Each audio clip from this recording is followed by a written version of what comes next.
अल्लाह तबारक व तआला कुरान पाक में इरशाद फरमाता है फ़नकिहू मा ताबा लकुम मिनन निसा। इसका मतलब ये है कि औरतों में से जो तुम्हें भली मालूम हो, जो अच्छी लगे, उसके साथ निकाह करो।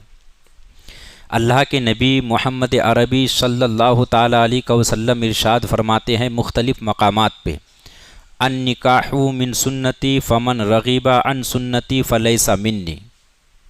अलग अलग जगह से ये हदीस पाक के हुजूर फरमाते हैं कि निकाह मेरी सुन्नत में से है, मेरे तरीक़ों में से है। फ़मन रग़िबा अन सुन्नती, जिसने मेरे सुन्नत से मुँह फेरा, फ़लैसा मिन्नी, तो वो मेरे तरीक़े पर नहीं, वो मुझ में से नहीं। हदीस पाक और आयत करीमा, इस पर चंद बातें हम आपके सामने कुछ पैगामात इस्लामिया की शक्ल में रखने की कोशिश करेंगे। तमाम हज़रात से गुजारिश है कि जो इधर उधर बैठे हों वो करीब आ जाएं, ताकि जो भी कुछ बातें आपके सामने हम रखना चाहे वो इत्मीनान से और बिल्कुल तवज्जो के साथ हम आपके सामने रख पाए और आप सुन भी पाए। एक बार दुरूद पाक पढ़े, अल्लाहुम्मा सल्ली अला सय्यदिना व मौलाना मुहम्मदिन बारिक वसल्लम सल्लल्लाहु अलैहि वसल्लतु व सलामुन अलैका या रसूलल्लाह सल्लल्लाहु ताला अलैहि वसल्लम। देखिए, जिस तरीके से इंसान के वजूद के बका के लिए, यानी इस इंसान के इस वजूद को बाकी रखने के लिए खाने पीने की ज़रूरत पड़ती है, इंसान को दाना पानी की ज़रूरत है, तब जाके ये वजूद बाकी रहता है। उसी तरीके से इस वजूद को वजूद में लाने के लिए, असले वजूद के लिए निकाह की ज़रूरत है। निकाह होता है तो वजूद का असल वजूद में आता है। आप समझ रहे हैं, असले वजूद तब वजूद में आता है। जिस तरह खाने पीने, ज़िंदगी के लिए, इस जिस्म को ज़िंदा रखने के लिए खाने पीने की दरकार है, तो इस जिस्म को वजूद में लाने के लिए, इसको वजूद बख्शने के लिए निकाह की ज़रूरत पड़ती है। ये नस्ल इंसानी की बका और उसमें इजाफ़ी का एक सबब है निकाह, इसमें कोई शक नहीं। हज़रत आदम अलैहिस्सलाम से लेकर तमाम अंबिया किराम की सुन्नत, हुजूर ने फरमाया कि 4 चीज़ें अंबिया किराम की मुत्तफ़क़ा, यानी तमाम अंबिया किराम की सुन्नत है। उनमें से एक चीज़ है निकाह करना, ये अंबिया किराम की सुन्नत है। निकाह किस तरह करना चाहिए, कैसी औरत होनी चाहिए, निकाह से मुताल्लिक़ सहाबाए किराम का क्या अमल था, हम कुछ बातें आपके सामने रखने की कोशिश करेंगे। हुजूर इरशाद फरमाते हैं, अल्लाह के नबी फरमाते हैं, ऐ नौजवानों की जमात, जब तुम्हारे अंदर निकाह की इस्तिताअत हो तो निकाह कर लिया करो, चूँकि ये निकाह इंसान की निगाह को झुका देने वाला है, इंसान की शर्मगाह की हिफाजत करने वाला है। और जिसकी इस्तिताअत ना हो तो फिर उसको चाहिए कि वो रोज़े की पाबंदी करे कि ये शहवत के लिए, नफ्स के लिए ये रोज़ा ढाल है। निकाह के ताल्लुक से हुजूर ने ये बात कही। अब एक हदीस पाक और है, अब साथ में मुलाहजा फरमाए, अल्लाह के नबी सल्लल्लाहु ताला अलैहि वसल्लम इरशाद फरमाते हैं, तुनकाहुल मरतु लिअरबईन लिमालिहा व लिहसबिहा व लिजमालिहा व लिदीनिहा फज़फर विज़ातिद्दीन तरबत यदाक। इसका मतलब यह है कि निकाह औरतों से 4 चीज़ों के बदले में की जाती है, यानी 4 चीज़ें देखकर किसी औरत से निकाह किया जाता है। 4 चीज़ें, वो कौन कौन सी चीज़ें हैं? तुनकाहुल मरतु लिमालिहा, मालो दौलत को देखकर निकाह किया जाता है। वले हसबिहा, हसब व नसब को देखकर किया जाता है। वले जमालिहा, खूबसूरती को देखकर किया जाता है। वले दीनिहा, और दीनदारी को देखकर किया जाता है। 4 चीज़ें हैं, मालो दौलत, हसब व नसब, खूबसूरती और दीनदारी। हुजूर फरमाते हैं, फज़फर बिज़ातिद्दीन तरबत यदाक, दीनदार औरत को पसंद करो, दीनदार औरत का इंतखाब करो। कहीं ऐसा ना हो कि तुम किसी और का इंतखाब करो और फिर तुम्हारे हाथ खाक आलूद हो जाए, यानी तुम शर्मिंदा हो जाओ। याद रखिए, दीनदार होने में फ़ायदा क्या है, आखिर ये क्यों है ऐसा कि दीनदार चुनने की बात हुजूर ने क्यों की है। एक इंसान को जब एक नौजवान को जब लड़की तलाश करनी चाहिए तो सिर्फ ये नहीं देखना चाहिए कि वो खूबसूरत हो या वो मालदार हो। दीनदार होना क्यों ज़रूरी है? आइए, एक बुज़ुर्ग है हज़रत अबुल अस्वद अद-दौली, जब उनके निकाह की बात आई, उन्होंने जब अपने लिए लड़की के इंतखाब का मामला बनाया कि अब हमको निकाह कर लेना चाहिए, अब हमको शादी कर लेनी चाहिए, हज़रत अबुल अस्वद अद-दौली ने जब निकाह किया तो उन्होंने किस तरह की औरत का इंतखाब किया। उनका निकाह हो जाता है, उनके बच्चे सामने हैं, बैठे हैं। हज़रत अबुल अस्वद अद-दौली अपने बच्चों से कहते हैं कि मैंने तुम्हारे ऊपर 2 तरीके से एहसान किया। हज़रत अबुल अस्वद अद-दौली कहते हैं अपने बच्चों से कि हमने तुम्हारे ऊपर 2 तरीके से एहसान किया। एक, हमने तुम्हारी पैदाइश से पहले तुम्हारे ऊपर एहसान किया, दूसरा एहसान हमने तुम्हारी पैदाइश के बाद तुम्हारे ऊपर किया। बच्चों ने कहा कि ऐ वालिद गिरामी, आपने हमारी पैदाइश के बाद हमारे ऊपर एहसान किया, हमारे लिए खाने पीने का इंतज़ाम किया, ओढ़ने पहनने का इंतज़ाम किया, तालीम तरबियत का, हमें रहने को छत दिया, इतना कुछ एहसान किया, ये बात तो समझ में आ रही है। पर हमारी पैदाइश से पहले आपने हमारे ऊपर एहसान किया, ये नहीं समझ में आ रही है। समझ रहे हैं? आपके बच्चों से आपने कहा ये, तो आपके बच्चों ने सवाल किया कि शादी से पहले, यानी हमारी पैदाइश से पहले आपने हमारे ऊपर कैसे एहसान किया। याद रखिए, हज़रत अबुल अस्वद अद-दौली ये हज़रत अली मुर्तज़ा रज़ियल्लाहु ताला अन्हु के शागिर्द भी है, नहव के इल्म नौ जो मदरसे में पढ़ाया जाता है उसके इमाम भी, और बहुत बड़े शायर भी है। और कुरान पाक में जो आप ज़ेर ज़बर हरकत जो आप पढ़ रहे हैं, ये लगाने का काम इन्होंने शुरू किया था, हज़रत अबुल अस्वद अद-दौली ने। ये बहुत बड़े बुजुर्ग है, हज़रत अली के खास शागिर्दों में हैं। अब ये अपने बेटे से कहते हैं हमने तुम्हारी पैदाइश से पहले तुम्हारे ऊपर एहसान किया। तो आपके बच्चों ने कहा कि पैदाइश से पहले आपने कैसे एहसान किया। तो आपने कहा कि मैं एक शायर आदमी हूं, मेरी तबीयत में ये बात होनी चाहिए कि मैं कोई खूबसूरत लड़की चुनूं अपने लिए, मैं कोई किसी खूबसूरत औरत का इंतखाब करूं। लेकिन जब मैंने औरत का अपने लिए जब मैंने बीवी तलाश करने की कोशिश की, अपने लिए जब मैंने शरीके हयात के इंतखाब का हमने जब प्लान बनाया, तो मैंने सिर्फ ये नहीं देखा कि मुझे कोई अपने लिए औरत तलाश करनी है, बल्कि मैंने उस वक्त औरत इस नीयत से तलाश की, हमने अपनी शरीके हयात का इंतखाब इस नीयत के साथ किया, इस एहतमाम के साथ किया कि हमको सिर्फ अपने लिए एक शरीके हयात नहीं ढूंढनी है, बल्कि कल चल के मेरे होने वाले बच्चों की एक माँ भी जो खूबसूरत और एक नेक किरदार माँ बन सके, मुझे ऐसी औरत तलाश करनी है जो मेरे बच्चों की एक नेक और खूब और अच्छे किरदार की एक औरत भी हो, जो मेरे बच्चों की जो माँ भी बन पाए। अब समझिए इस बात को कि लोग शादी ब्याह, इसी हदीस पाक को समझिए कि हुजूर ने क्यों फरमाया कि दीनदार औरत को पसंद करो। आज बच्चों की तालीम तरबियत इन तमाम चीज़ों को लोग समझते हैं कि शायद जब बच्चे बड़े हो जाएंगे तो सीख जाएंगे। तरबियत जो होती है वो गुट्टी में डाली जाती है, वो बचपन में सिखाया जाता है। और बच्चा भले 2 साल की, 3 साल की, 4 साल की उम्र में बहुत सारी बातें समझता ना हो आपके इशारों, लेकिन वो आपकी बात सुनने के भले काबिल हो जाए, वो आपकी बात को समझ ना पाए, लेकिन आप किस अंदाज से जिंदगी गुजारते हैं उन चीजों को बच्चा फॉलो जरूर करता है, एक्सेप्ट जरूर करता है बच्चा। तो इस चीज को समझने की जरूरत है। यह हदीस पाक, हुजूर एक और हदीस पाक इरशाद फरमाते हैं, अद-दुनिया कुल्लुहा मताउन व खैरु मताए दुनिया अल मरतुस सालिहा। हुजूर फरमाते हैं कि पूरी कायनात बरतने की चीज है, यानी इस्तेमाल में लाने की चीज़ है। जैसे पंखा आप इस्तेमाल में लेके आ रहे हैं, बल्ब, ये माइक है, ये दर है, ये दीवार, ये छत है, ये गाड़ी, बाइक, ये वो तमाम चीज़ें इस्तेमाल में लाते हैं आप, काम की चीज़ है। हुजूर फरमाते पूरी दुनिया मता है, यानी इस्तेमाल में लाने की चीज़ है, और बेहतरीन कोई इस्तेमाल में लाने की चीज़ है पूरी दुनिया में तो वो नेक औरत है। हुजूर फरमाते हैं खैरो मताए दुनिया अल मरतुस सालिहा, तमाम दुनिया की बेहतरीन चीज़ों में अगर कोई बेहतरीन चीज़ है तो वो नेक औरत है। वो नेक औरत कौन है? हदीस पाक में खुद इसकी सराहत हुई है। वो नेक औरत है कौन? तो बताया गया है कि नेक उस औरत को कहते हैं, या वो औरत नेक है कि जो अपने शौहर के उनका शौहर जिस अपनी बीवी की तरफ देखे तो वो बीवी अपने शौहर को खुश कर दे, इस हालत में, इस कंडीशन के साथ वो अपने शौहर के साथ पेश आए। और वो नेक औरत की निशानी ये है कि जब शौहर घर में ना रहे तो शौहर के घर की, बच्चों की, अपनी इज्जत आबरू हर चीज की हिफाजत करे।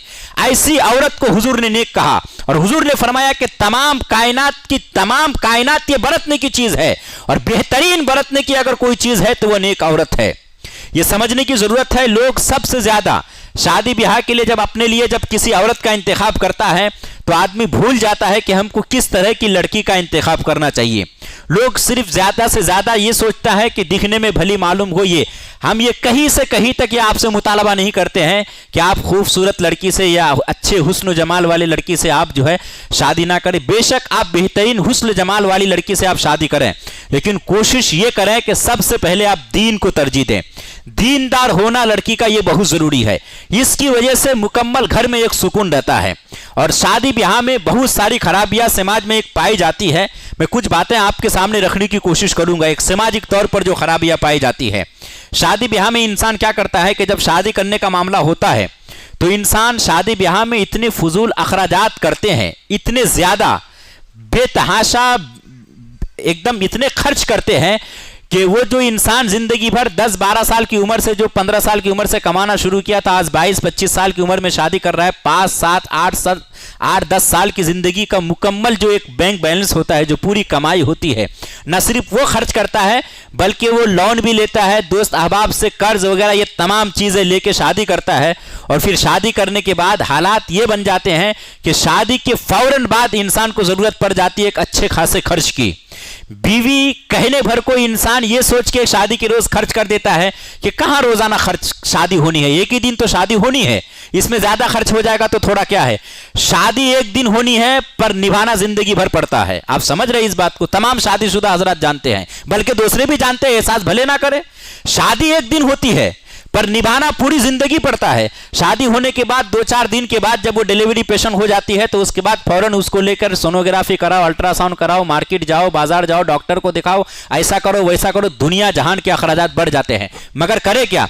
शादी के बाद 15 दिन नहीं गुजरते हैं कि लोन वालों का अलग फोन आ रहा है, दोस्त अहबाब का अलग फोन आ रहा है, सबसे कर्जा लेके शादी किए थे।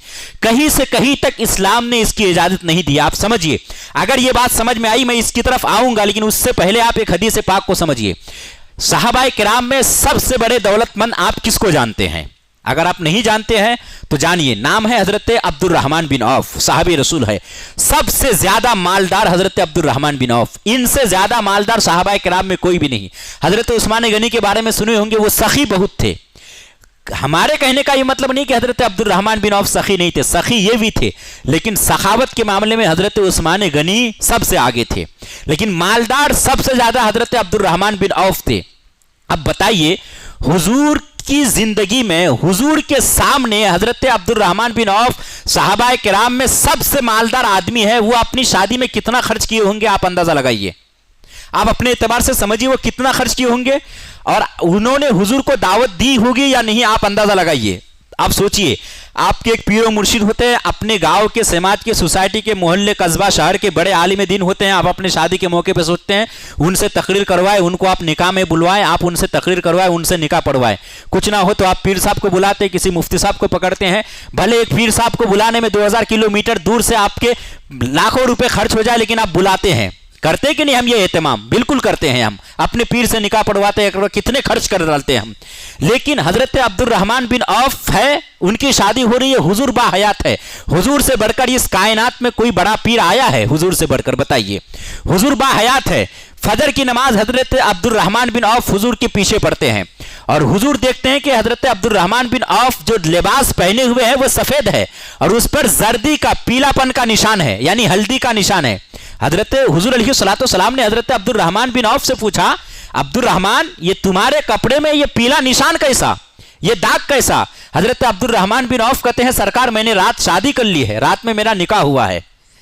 अंदाजा लगाइए, हुजूर जलवा अफरोज है, बाहयात है, हुजूर सहाबाए किराम के सामने है, कोई दूर नहीं है, एक ही मस्जिद में इमामत भी हो रही है हुजूर की, नमाज भी इक्तिदा में हजरत अब्दुर्रहमान बिन औफ अदा कर रहे हैं, हुजूर नमाज पढ़ा रहे हैं। तमाम पीरों के पीर, हुजूर के बाद सबसे बड़ी हस्ती, अल्लाह के बाद सबसे बड़ी हस्ती हुजूर की है, अल्लाह के बाद सबसे बड़ी जात हुजूर मोहम्मद अरबी सल्लल्लाहु ताला अलैहि वसल्लम की है। हजरत अब्दुर्रहमान बिन औफ मदीने में सबसे ज्यादा मालदार, जम्बूसर में सबसे ज्यादा मालदार हो तो वो करोड़ों रुपए खर्च करे, वो इस तरीके से खर्च करे लगे कि किसी मालदार की शादी है।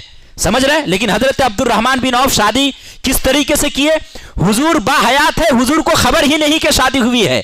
फजर के वक्त जब आए और पीले कपड़े को आपने देखा तो कहा, अब्दुर्रहमान ये तुम्हारे कपड़े पर निशान कैसा? कहा, सरकार रात में मेरा निकाह हो गया है, मैंने शादी कर ली है। बताइए कि सहाबाए किराम कैसी शादी करते थे, इस तरह की शादी करते थे। और हम कहाँ है फिर? हम चाहते हैं कि सहाबाए किराम, इतने कम तादाद में सहाबाए किराम की तादाद, इतनी कम थी सहाबाए किराम की तादाद, मगर इज्जतों की मसलक पे था हमारा इस्लाम। आज इतनी ज्यादा तादाद होने के बावजूद मुसलमान की कोई औकात नहीं है। सिर्फ वजह यह है कि हम कमाना जानते हैं पर खर्च कैसे करना चाहिए वो नहीं जानते हैं। समझ रहे हैं आप? लेकिन हजरत अब्दुर्रहमान बिन औफ से हुजूर ने फरमाया, ऐ अब्दुर्रहमान तुम वलीमा करो अगरचे एक बकरी के जरिए हो, अगरचे एक बकरी के जरिए हो। चलो ये हजरत अब्दुर्रहमान बिन औफ की शादी थी।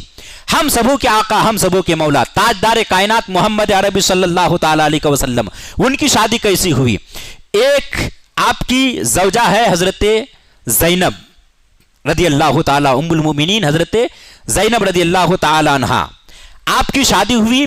हुजूर अलैहिस्सलातु वस्सलाम की जितनी शादियां हुई है 11 आपकी अज़वाज मुतहरात, बैक वक्त एक निकाह में, एक वक्त में आपके निकाह में तकरीबन 9 बीवियां थी। कितनों से शादी हुई? 11 बीवियों से आपकी शादी। 11 में से सबसे ज्यादा हुजूर अलैहिस्सलातु वस्सलाम ने हजरत ज़ैनब के निकाह में वलीमा जो किया उसमें आपने सबसे ज्यादा खर्चा किया। अब आप बताइए, हुजूर बाहयात है, हुजूर की शादी हो रही है, तमाम सहाबाए किराम एक से एक मालदार सहाबाए किराम है, हुजूर कहे होंगे तो लोग लुटा चुके होंगे, कितना खर्च किया होगा आप बताइए। सबसे ज्यादा खर्चा हुजूर ने हजरत ज़ैनब की शादी में किया, वलीमा में आपने खर्चा किया। कितना खर्चा किया था?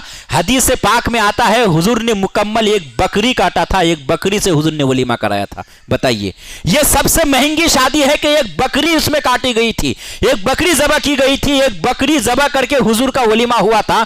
यह सबसे महंगी शादी। आप अंदाजा लगाइए कि हुजूर के दौर में सहाबाए किराम की, हुजूर की किस तरीके से शादी हुई, सहाबाए किराम की कैसी शादी हो रही थी और हम कैसी शादी कर रहे हैं। आप समझ रहे हैं? और एक हदीस पाक समझिए, हुजूर फरमाते हैं, हम सबों की मां उम्मुल मोमिनीन हजरत आयशा सिद्दीक़ा रज़ियल्लाहु ताला अन्हा, वो इस हदीस पाक के रावी, वो कहती है कि इन्ना आज़मन निकाह, हुजूर फरमाते हैं इन्ना आज़मन निकाह बरकतन ऐसरहु मुअनतन, यानी हुजूर फरमाते हैं कि सबसे ज्यादा बाबरकत निकाह वह है जिस निकाह में सबसे कम खर्च हो। हुजूर क्या फरमाते हैं? सबसे ज्यादा बाबरकत निकाह वह है जिस निकाह में सबसे कम खर्च हो। आज हम अपने गांव समाज में कई तरह की बातें देखते हैं। कुछ चीजें हैं, आप कोई भी इसको पर्सनल मत लीजिएगा, हम कुछ चीजें आपके सामने रखते हैं। हमारे यहाँ शादी होती है, आज अक्सर नौजवानों की शादियां हम आप देखें, गुजरात न्यूज के हिसाब से गुजरात सूबा की अगर बात करें तो 5 लाख केस ऐसे हैं तलाक के जो कोर्ट में पाए जाते हैं। ये कोर्ट में गए 5 लाख। आप बताइए जम्बूसर में अगर ऐसे कुछ केसेस है तो कितने कोर्ट में है? 100 में से 2 से 3 केस कोर्ट में होंगे या 5 हो जाएंगे। 95 केस वह है जो सिर्फ सामाजिक तौर पर हल हो रहे हैं। तो 5 लाख कोर्ट में है तो बाकी कितने बाहर है? इतने सारे केस। आखिर ये शादियां नाकाम क्यों हो रही है? इसकी सबसे बड़ी वजह मैं आपके सामने बताऊं। सबसे बड़ी वजह यह है कि हम जो शादी की बुनियाद रख रहे हैं ना, जो हम शादी कर रहे हैं, वहां बहुत सारी खुराफात और गैर शरई और लायानी और गैर जरूरी चीजें शादियों में हो रही है। आप समझ रहे हैं इस बात को? ये जो गैर शरई मामला शादी में हो रहे हैं, इसका एक साइड इफेक्ट दूल्हा दुल्हन की जिंदगी पे पड़ता है। आप समझ रहे हैं? इसकी वजह से शादियों में, जिंदगियों में जो इज़्दिवाजी जो शादीशुदा जिंदगी होती है उसमें फिर दरारें पैदा होती है, तलखियाँ आती है, उसमें सख्तियाँ पैदा हो जाती है, मोहब्बत कम हो जाती है, नफरतें जन्म लेने लगती है। उसकी वजह क्या है कि हम शादियों में शरीयत का दूर दूर तक लिहाज नहीं करते हैं। बेतहाशा हम गैर शरई उमूर और गैर शरई उमूर का हम इर्तिकाब करते हैं। काफ़ी सारे नाजायज़ उमूर हम उसमें शादियों में हम बजा लाते हैं और कई सारे ऐसे गैर शरई काम हम करते हैं जो हमको करना नहीं चाहिए। एक चीज और समझिए, जम्बूसर में एक माहौल यह है कि 4 साल 5 साल 6 साल पहले बच्ची का जो है रिश्ता फाइनल कर देते हैं। आप अपनी जबान में उसको नक्की करना कहते हैं। एक अंगूठी पहना देते हैं, सगाई और मंगनी के नाम पे आप ऐसा कर देते हैं। फिर उसके बाद लड़का लड़की दोनों एक साथ फोन पे बातचीत, आना जाना, ये तमाम चीजें हो रही है। बताइए क्या ये तमाम चीजें जायज हो जाएगी अंगूठी पहनाने से? कतई नहीं। अगर ये चीजें आपको बरकरार रखनी है तो सबसे बेहतरीन तरीका मैं आपके सामने रखूं कि जब बात फाइनल हो जाए तो आप निकाह कर दो। भले रुखसती आप 1 साल 2 साल, हुजूर अलैहिस्सलातु वस्सलाम की शादी अम्मा आयशा के साथ कई साल की उम्र में हुई थी? 6 साल या 7 साल। और रुखसती हो रही है 9 साल की उम्र में। आप समझ रहे हैं इस बात को? 3-4 साल के बाद निकाह वक्त पे हो जाना चाहिए। बगैर निकाह के मंगनी के नाम पे अंगूठी पहनाने के बाद फोन पे बातचीत करना, उसको लिए मार्केट फिरना, दुकान होटल यहां वहां जाना, शॉपिंग कराना, ये तमाम चीजें नाजायज है। जब हमारी जिंदगी यूं नाजायज उमूर पर कदम रख के हमारी जिंदगी की शुरुआत होती है तो उसका असर हमारी शादीशुदा जिंदगी पे पड़ती है और जिंदगी में तलखियां आती है। बराए करम इस बात को सब समझिए। ये मकसद ये नहीं कि जिनकी शादी है इनका क्या मैटर या और का क्या मैटर है, हम किसी को भी कुछ नहीं कहना चाहते हैं।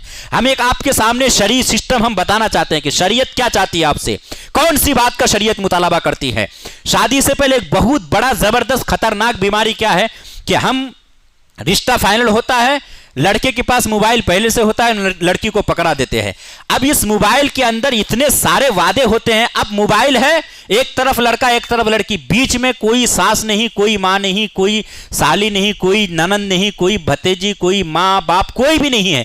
ये दोनों है। ये भी बहुत सारे वादे, लड़का भी बहुत सारे वादे करता है, लड़की भी बहुत सारे वादे करती है एक दूसरे के लिए। सारे लोग, आप समझ रहे हैं, हमारे यहाँ शादी का एक सिस्टम है। इस बात को समझिए। अगर आप यहां जमा हुए तो कुछ चीजें लेके जाइए, आप समझिए इस चीज को और आप माहौल बनाइए। अब इसमें क्या होता है, लड़का भी बहुत सारी बातें, तुमको महीने में एक दिन हम शॉपिंग कराएंगे, महीने में एक दिन हम होटल में ले जाएंगे, इस तरह की बहुत सारे इस तरह के वादे हो जाते हैं, बहुत सारे वादे हो जाते हैं। लड़की भी उधर से बहुत सारे सहारे की बातें, बहुत सारे दिलासे लड़की भी दे चुकी होती है। लेकिन शादी हो जाने के बाद ये सब बातें फोन पे हो रही थी, जो अकेले थे ये लोग, फोन पे हुई थी तो अकेले थे। अब शादी हो जाने के बाद जब हकीकत की दुनिया में आए दोनों, जब जमीन पर पांव रखते हैं तो क्या देखते हैं कि माँ भी है, बहन भी है, भाई भी है, बाप भी। अब सबके सामने से सबको कुचल के होटल में जाना, शॉपिंग के लिए जाना, यहां वहां जाना बड़ा मुश्किल हो रहा है। अब लड़की समझती है कि वो जो सारे वादे हुए थे वो कहां है। आप समझिए इस बात को, ये हमारी बर्बादी की एक वजह है। अब लड़का भी ये समझता है कि हमसे भी लड़की ने बहुत सारे वादे किए थे, तो वो वादे कहां पूरी कर रही है। मगर इस तरीके से मामलात क्या आते हैं कि शादी से पहले फून फान पे एक दूसरे, लड़की को जो लड़के का एक खौफ होना चाहिए, या लड़की के या लड़के के अंदर लड़की की जो एक इज्जत होनी चाहिए कि वो किस तरीके से एक लड़का लड़की के साथ पेश आए, एक लड़की लड़का के साथ पेश आए, वो तमाम तरीके, वो तमाम इज्जत, वो आबरू, एक दूसरे की कदर, एक दूसरे की अहमियत, वो खून पे लोग खो चुके होते हैं। जब शादी होती है, जब एक साथ आमने सामने आते हैं तो फिर पता चला कि ये तो वही पुराना शख्स है जिनसे हमारी 3 साल 4 साल 5 साल 6 साल 6 महीने से बात हो रही है। फिर कोई नई चीज नहीं होती है। फिर जिंदगी में जो लुत्फ होना चाहिए, जो देखने के बाद इंसान को एक खुशी होनी चाहिए, जो शादी का एक मजा, जो एक लुत्फ होना चाहिए, फिर इंसान को वो चीजें समझ में नहीं आती है। फिर उसको ये समझ में आता है कि इससे ज्यादा तो वो जिंदगी अच्छी थी। यूं तलखिया जिंदगी में आती है। इस चीज को समझिए बराए करम, हमारे नौजवान लड़के वो भी समझे, जो माँ बाप हैं वो भी समझे इस बात को कि आप अपने बच्ची का, तब आप अपने बच्चे या बच्ची का कहीं भी रिश्ता करें, आप फाइनल तब करें जब आप और वो सामने वाली जो पार्टी होती है मुकम्मल तौर पर जब शादी के लिए तैयार हो जाए। ये नहीं कि आज फाइनल कर देंगे, 10 साल 4 साल 5 साल के बाद हम रिश्ता करेंगे। इससे दोनों आपस में खुल मिल जाते हैं, एक दूसरे की कोई इज्जत और आबरू आपस में रह नहीं जाती है। फिर शादी के बाद वो जिंदगी नाकामी की तरफ बढ़ती है। इस बात को समझिए, बड़ी कमजोरी है हमारी मुसलमानों की। अगर आपको लगता है कि एक अच्छा रिश्ता है, ये हाथ से ना चला जाए, तो सबसे बेहतरीन तरीका है कि आप निकाह कर दीजिए। फिर ये बातचीत, ये कहीं पे जाना, ये तमाम चीजें जायज रहेंगी, कोई दिक्कत नहीं, भले रुखसत नहीं हुई है। एक चीज ये समझिए। दूसरी बात, इसका एक बुरा असर ये भी होता है कि इंसान इस चीज में रहता है कि भाई ये जो शादी से पहले जो मामलात होते हैं, ये तमाम बुराइयों की वजह से शादी के बाद इंसान की जिंदगी अलग होती है। शादी के बाद फौरी तौर पर इंसान की जिंदगी में एक बहुत बड़ा बोझ आ जाता है। बीवी की तमाम अखराजात, इससे पहले इंसान अपने बाप से बहुत कुछ मांग लेता था, पैसे के नाम पे, इसके नाम पे, वालिद दे भी देते थे। लेकिन अब आप खुद एक गार्जियनशिप के तौर पर जाने जाते हैं। अब आपकी शादी हो गई है, अब आपको पैसे मांगने में भी अपने घर में शर्म आएगी। अब आपको बीवी के तमाम अखराजात आपको उठाने होंगे। अब बताइए, जब इंसान लोन लेकर, इधर उधर से कर्जा लेकर, जब जो कमाया है वो भी, फिर इधर उधर दोस्त अहबाब रिश्तेदार तमाम लोगों से, फिर लोन से, बैंक से, यहां वहां से लोन लेकर जब कर्जा लेके आदमी शादी करता है, तो सालों साल, 4 साल 5 साल तक इंसान उस लोन और कर्जे के बोझ में जब इंसान रहता है, तो फिर क्या होता है कि बीवी की एक अच्छी बात भी हो तो बुरी लगने लगती है। इंसान जब शादी कर लेता है और फिर उनके पास खर्चा करने के लिए, जब उनके पास आमदनी का जरिया कम हो जाता है या सर पे कर्जा रहता है, कर्जे का एक बोझ रहता है, तो फिर इंसान को किसी की भी अच्छी बात बुरी लगने लगती है। फिर यूं जिंदगी में तलखियां आती है। इस बात को समझिए, नौजवानों से गुजारिश है, आप शादी करें तो आपके पास एक अच्छी खासी रकम शादी के बाद की होनी चाहिए। ये दिमाग से निकाल दीजिए कि एक ही दिन तो शादी होनी है। इस चक्कर में हजारों हजार लाखों लाख आदमी खर्च कर देता है। शादी एक दिन होनी है, पर इस शादी को एक दिन नहीं पूरी जिंदगी निभाना पड़ता है आपको। और सिर्फ इसको नहीं बल्कि आपको ससुराली रिश्ते को टक्कर के तौर पर निभाना पड़ता है। दामाद है तो कहीं शादी ब्याह कहीं प्रोग्राम है तो वहां आपका हदिया गिफ्ट किस तरीके से जा रहा है, इन चीजों पर नजर होती है। वहां आपका पैसा देखा जाता है, वहां आपको पैसे पे तोला जाता है। आपके पास पैसे होने चाहिए। पता चला ये कमियां क्यों आ रही है? क्योंकि हमने जिस तरीके से इस्लाम में जो शादी का तस्वुर है उसको हम भूल चुके हैं। हम शादी एक अलग अंदाज में करते हैं। बताइए ना, हजरत अब्दुर्रहमान बिन औफ की शादी हुई, इतने बड़े मालदार, मगर शादी हुई, हुजूर को खबर नहीं। हुजूर बाहयात है, हुजूर को दावत तक नहीं हुई। निकाह किसने पढ़ाया आखिर? आज हम लाखों लाख रुपए एक पीर साहब को बुलाने में खर्च करते हैं कि भाई पीर साहब से निकाह। हम ये कहीं से कहीं तक नहीं कहते कि ये कोई गलत चीज है, जायज है। किसी बुजुर्ग से निकाह पढ़वाना चाहिए, अच्छी बात है, बरकत है इसमें। लेकिन अगर आपके पास पैसे नहीं है तो क्या जरूरत है लाखों लाख खर्च करने की? आज हम शादी ब्याह में बेतहाशा खर्च करते हैं और इन तमाम खर्च की वजह से इंसान क्या करता है, एक जो लड़का होता है, जो दूल्हा होता है, जो बेचारा शादी करता है, वो जो इतना कर्जा लेके करता है ना, उसका बोझ इतना जबरदस्त होता है कि फिर मैं आपको ईमानदारी के साथ बहुत ज्यादा दिल पे हाथ रख के तजर्बे के साथ ये बात कह सकता हूं कि वो जिंदगी में फिर कभी कामयाब नहीं हो पाता है। वो आदमी जो कर्जा लेकर ऐसा करता है, जो लाखों लाख का बोझ लेके फिर वो जिंदगी में से खड़ा नहीं हो पाता है, क्योंकि कुछ कमाता है, कुछ खर्चा लगा है इधर पीछे। बीवी हो जाए, फिर कोई औलाद हो जाए तो उसका खर्चा, इसकी बीमारी, ये वो, घर परिवार सबको देखना पड़ता है। याद रखिएगा, माँ बाप का जो दिलो दिमाग होता है शादी से पहले अलग, शादी के बाद आपसे मुतालबा करने लग जाते हैं। शादी से पहले आप कमाकर क्या करते थे आपसे पूछा नहीं जाता, पर शादी के बाद आपसे पूछा जाता है। माँ बाप आपसे तलब करते हैं, माँ बाप ख्वाहिश करते हैं, उनको डर रहता है कि कहीं आप बीवी का गुलाम ना बन जाए। ये तमाम बातें होती है आपके सामने। तो काफी सारे मामला, शादी से पहले आपको कई परिवार को पालना पड़ता है। ऐसा मामला कहने को ये बहुत आसान सी चीज है, एक दिन तो शादी करनी पड़ती है, ये बड़ी कहावत है भाई, एक दिन की तो शादी है, थोड़ा खर्च भी हो जाए तो क्या दिक्कत है? दिक्कत बहुत है। उस एक दिन की शादी की वजह से अगर बेजा आपने अखराजात कर दिए तो पूरी जिंदगी उसकी बोझ से आप, उसके बोझ को आप बर्दाश्त नहीं कर पाते, पूरी जिंदगी। सहाबाए किराम की जिंदगी देखिए, हुजूर ने अपनी बेटी हजरत फातिमा रदियल्लाहु ताला अन्हा का निकाह किया। कितना दहेज दिया आपने, कितना खर्चा किया आपने? हुजूर की कई शादियां, हुजूर की कुछ शादी ऐसी हुई है कि जिसमें सिर्फ सत्तू जो चना होता है उसको पीस के, चना को पहले भुना जाता है रेत वगैरह में, फिर पीस के जो है आटा की तरह बना जाता है, उसको सत्तू बोलते हैं। आपके यहाँ भी ये सिस्टम भले नहीं है, लेकिन हुजूर के ज़माने में सत्तू, गुड़, खजूर ये रखा दिया दस्तरखान पर, इसी पर वलीमा होता था। कितना खर्चा आएगा इसमें? आज के ज़माने के एतबार से आदमी 100 आदमी को भी अगर खिलाना चाहे सत्तू, गुड़, खजूर, तो कितना खर्चा होगा? 5000 खर्चा नहीं होगा। और हम शादी में कितना खर्च करते हैं? आखिर सहाबाए किराम की जिंदगी देखिए, हजरत अब्दुर्रहमान बिन औफ इतने बड़े मालदार, शादी में कोई एहतमाम नहीं, हुजूर को दावत तक नहीं दिए हैं, हुजूर से निकाह भी नहीं पढ़वाए हैं। हम कहां जी रहे हैं, हम किस तरह की शादियां कर रहे हैं? इन तमाम बातों का मकसद हमारा कहीं से मकसद हमारा ये नहीं कि हम आपके सामने आए और आकर बहुत बड़ी बड़ी बातें करके चले जाए। हम आपके सामने जो बात रखना चाहते हैं, जो सामाजिक बुराई है, जो इस पे कंट्रोल करने की जरूरत है कि हम अपने बच्चे का जब निकाह करते हैं तो हम कुछ नहीं देखते हैं कि क्या उम्र है, हमको कब करना है। 4, 5 साल, 6 साल पहले जो है निकाह कर देते हैं, रिश्ता कर देते हैं फाइनल, उसके बाद छोड़ देते हैं। बात यही तक महदूद नहीं, एक और मोटी बात आप सुन लीजिए।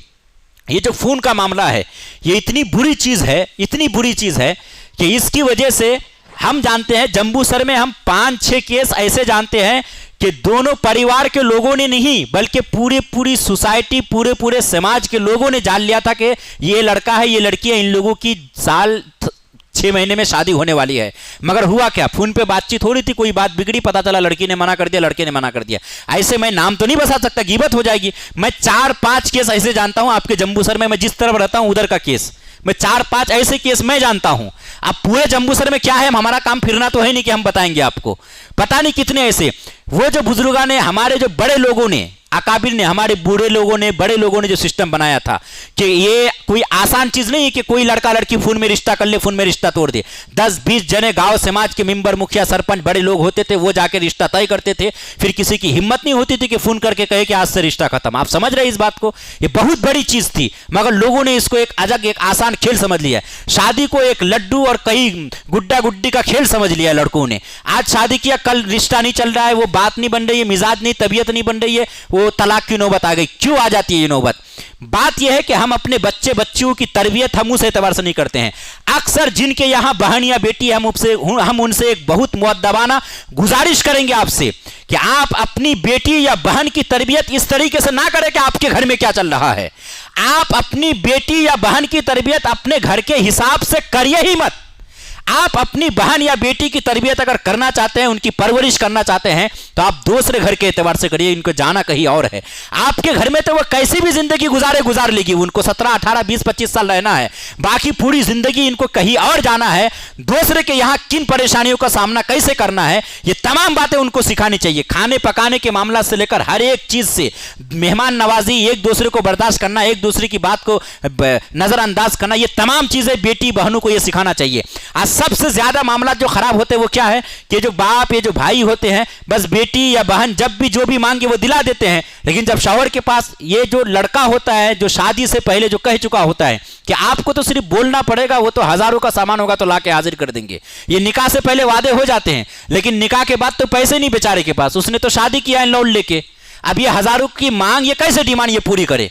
तो वो इस लायक होता नहीं है लड़का के करे। लेकिन फोन में तो सारी बातें हो चुकी है कि हजारों हजार आपके पीछे खर्च करेंगे, हजारों का जोड़ा पहनाएंगे, आपको होटल में महीने में एक बार कम से कम खाना खिलाएंगे। मगर शादी के बाद तो वो इतना कर्ज में डूब जाता है, कर्ज का इतना बोझ रहता है कि वो इन खर्चों का अहल रहता ही नहीं है। तो जब नहीं रहता है तो फिर जिंदगी में तलखियां आती है, फिर जिंदगी में जो है तकलीफ और तलखियां आती है, फिर नाइत्तेफाकी पैदा होती है, फिर झगड़े पैदा होते हैं मियां बीवी में।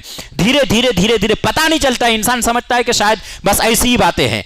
बहुत ज्यादा जरूरत है इन चीजों को समझने की। जो नौजवान बैठे हम उनसे भी कहेंगे, जो बड़े बुजुर्ग हैं उनसे भी हम कहेंगे, नौजवान अपने हिस्से की बात लेके इनकी फोन से बात ना करे तो कर ही नहीं सकते आप। अगर आपकी शादी निकाह के बाद अगर बात करते हैं तो कम से कम आप बिला वजह आप इनके सामने वो वादे ना करें, चांद तारे तोड़कर लाने की बात ना करें, आप इधर उधर की पूरी जन्नत ना दिखा दें। शादी से पहले एक लड़की को एक शादी करने वाला आदमी पूरी जन्नत उसके सामने लाके रख देता है तस्वुर की दुनिया में। जब शादी हो जाती है तो पता चला वो जन्नत का नामो निशान तक नहीं होता है, फिर जिंदगी में तलखियां आती है। आप इन बातों को समझ रहे हैं?